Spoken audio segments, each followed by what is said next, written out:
안녕하세요. 20년 부동산 경력의 도시계획학 박사와 함께하는 상가중개 실무. 오늘은 지난 시간에 이어서 상가의 종류 및 장단점 중에서 아파트 단지 상가는 지난번에 했고요. 근린 상가에 대해서 한번 알아보도록 하겠습니다. 근린 상가라면 보통 아파트 도로 건너편에 5층에서 7층 정도 이제 건물이 형성되어 있는 것이 있죠. 이제 그런 것을 근린상가라고 합니다. 이제 근린상가에도 준주거 용지와 근린상업지 두 개로 분류가 되는데요. 준주거 용지는 근생시설이죠. 근린생활시설. 그건 상업지역이 아니고 준주거지역이면서 상가가 들어설 수 있는 그런 용도지역이죠. 근린상업지는 용도지역 자체가 상업지역이고 상업지역 내에서 이제 건폐율 용적률이 가장 낮은 근린상업지가 되겠습니다. 그런 것을 통틀어서 근린상가라고 명명하죠. 자, 근린상가는 먼저 주거지역 인근에 입지합니다. 그래서 주민의 생활 편익을 제공하는 상점이 몰려 있는 것이죠. 건축법상 1종 내지 2종 근린생활시설이고 일부 판매시설로 구성되었죠. 장점은 아파트 단지 상가보다 상대적으로 저렴한 분양가이다. 이건 평당 제곱미터당 가격이죠, 그죠? 그리고 외부의 유동인구와 고정 고객의 수요를 동시에 확보한다. 그리고 다양한 업종에 입점이 가능하다. 단점은 적정 임대료에 책정이 쉽지 않고 이 위치가 조금 안 좋을 경우에는 공실의 위험성이 가장 높다. 이게 무슨 말인가 하면은 중심상업지역은 어쨌든 간에 중심상업지역으로서 역할을 하고요. 아파트 단지 상가 같은 경우에는 배후권이 일단 확보가 돼 있는 상태죠. 그죠? 근데 근린 상가는, 요런 것들이 이제 확보가 100% 되는 게 아니죠. 그래서 아파트 단지 상가의 장점과 중심 상가의 장점을 같이 가지고 있으면서 또 아파트 단지 상가의 장점과 비교해서 배우지가 떨어지고 중심 상가의 장점과 비교해서 이제 상업지가 형성이 안 될 가능성이 있다. 이렇게 보는 것이죠. 그래서 아파트 단지 상가의 단점이 확장성이 떨어지잖아요.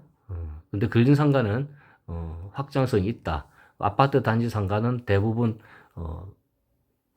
자기 해당 단지를 배우질 하지만 근린 상가는 한 두세 개, 많게는 10개 이상의 아파트 단지를 배후 수요를 한다는 장점이 있습니다. 그죠?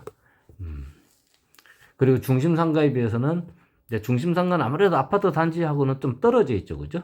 그래서 위락이라든지 업무용이라든지 대형 병원 요런 형태로 중심 상가가 형성이 된다 하면은 아파트 주변에 있는 근린 상가는 근생 업종들, 그죠?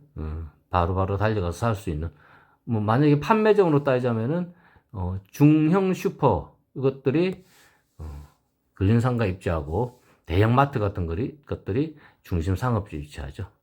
그런 차이점으로 이해하면 될 것 같습니다.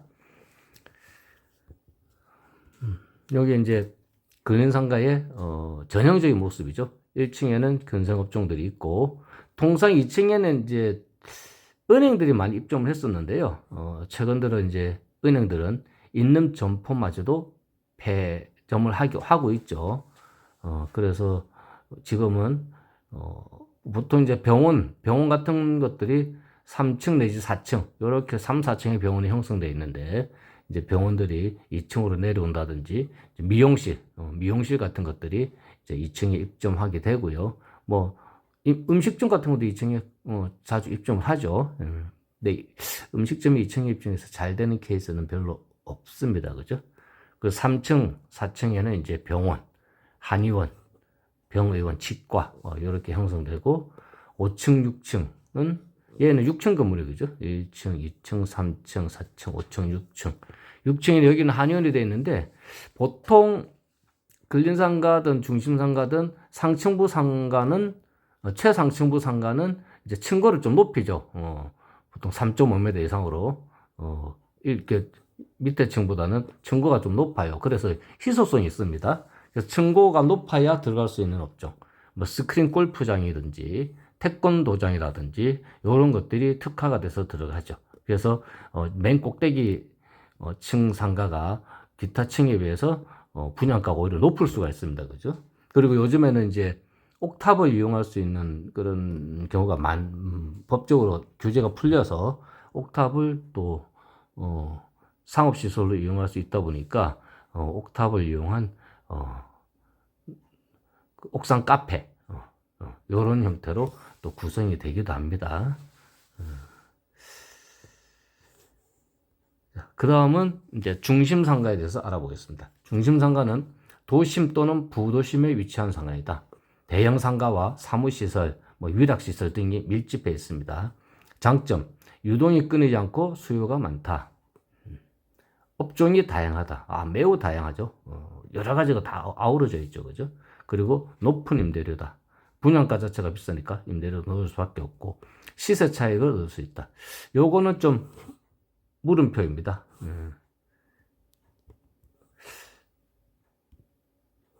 왜 그러냐면요. 옛날에는 이제 보통 상업용지 같은 경우는 입찰로 공급이 되거든요. 그래서 최고가를 써낸 시행사에서 상업용지를 가져가게 되는데 요게 이제 문제가 많아졌죠. 그전에는 이제 상업용지 분양을 하게 되면은, 입찰을 하게 되면은, 시행사가 있고,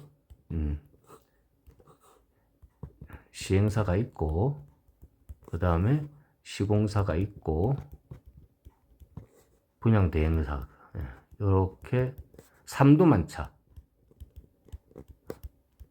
삼두마차가 이렇게 형성되어서 서로 이제, 일개필지에 대해서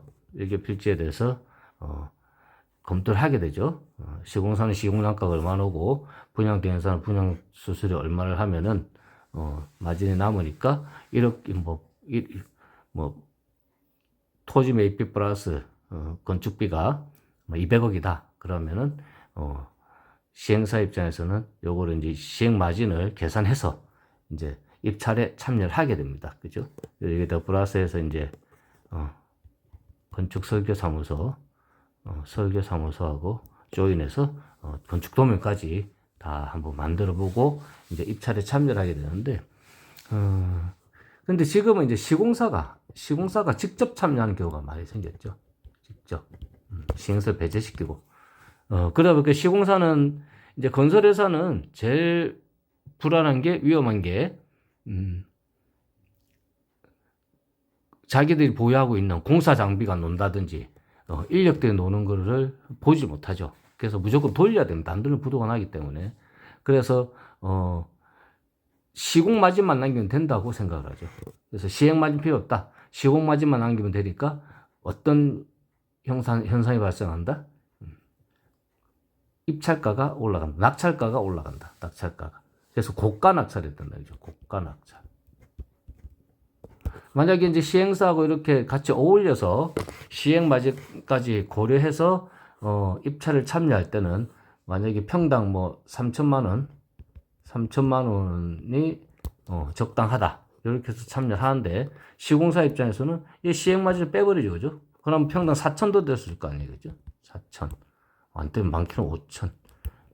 이렇게 이제 상업용지 낙찰가 자체가 고가 낙찰이 되다 보니까 어떻게 되죠? 분양가 자체가 올라갈 수밖에 없죠. 물론 시행 마진을 제거하고 똑같이 이렇게 놔도 되겠지만 항상 화장실 갈 때 마음하고 나올 때 마음이 다르죠. 그죠? 그러다 보니까 고가 낙찰이 되고 거기에 따라서 분양 단가도 매우 올라간다. 그래서 지금 현재 건축비도 많이 올랐고요. 어떻게 보면은 상가는 분양가가 최고가라고 보시면 될 것 같아요. 그래서 시세차익은 상당히 의무시된다. 그래서 단점, 중심상가의 단점은 가격이 일단 비싸죠. 중심산업지에 있다 보니까 땅값 자체가 비싸죠. 그죠? 그리고 상권 형성이 오래 걸린다. 보통 상권 형성은 최하 5년에서 10년 이 정도 이상을 보죠. 그죠? 그래서 임차인이 손바뀜이 3번 이상 되어야 상권이 활성화된다. 이렇게 보고 있어요. 그리고 중심 상권도 시간의 흐름에 따라 변화한다. 만약에 이렇게 3만 가구의 중심 상업지가 있는데 옆에 갑자기 10만 가구의 신도시가 새로 생겼다. 그러면 상권은 항상 작은 데서 큰 쪽으로 넘어가게 되어 있습니다. 그러면은 얘는 꽃도 피기 전에 여기에 먹히는 그런 현상이 발생하는 거죠. 그죠? 그래서 이런 단점이 있다.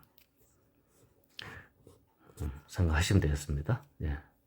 오늘은 여기까지 공부하겠습니다. 청취해 주셔서 감사합니다.